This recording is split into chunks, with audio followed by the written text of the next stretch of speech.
following a 12.7 billion pesos ($2.35 million) deal with Moscow to evade sanctions. The Philippines is now looking to buy US Chinook Helicopters from the US.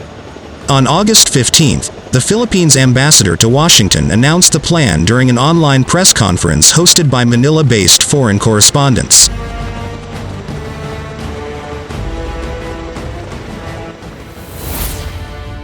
Ambassador Jose Romualdez Rodrigo Duterte, then president, June 2022, applauded the purchase of 16 Russian Mi-17 helicopters out of concern about potential Western sanctions.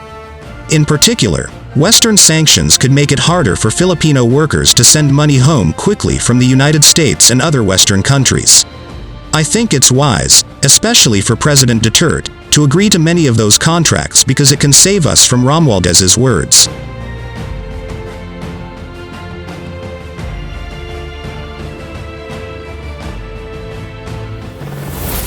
Romualdez noted that Washington was not pressuring the Philippines to abandon the Russia agreement.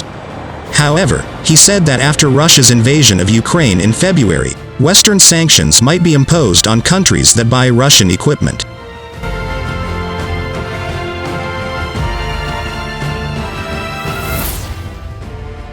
Chinooks, according to Romualdez, will utilize the country's current hardware for troop transport and disaster preparedness. He further revealed that Washington is open to negotiating a deal for the amount the Philippines plans to spend on Russian helicopters.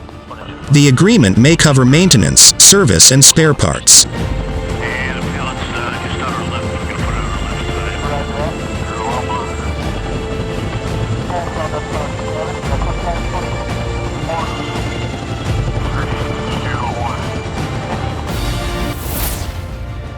Delfin Lorenzana, a former Philippine Defense Secretary, and Lloyd Austin, an American counterpart, also discussed a U.S. offer to sell Boeing CH-47 Chinooks in 2021.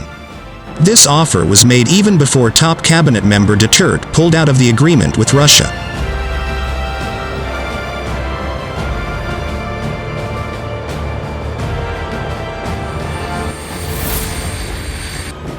Two Filipino officials who told the Associated Press by name said that Sonny Dominguez, the finance secretary, supported Duterte at the time that Western countries might withhold aid that could support the Philippines to recover from the coronavirus outbreak.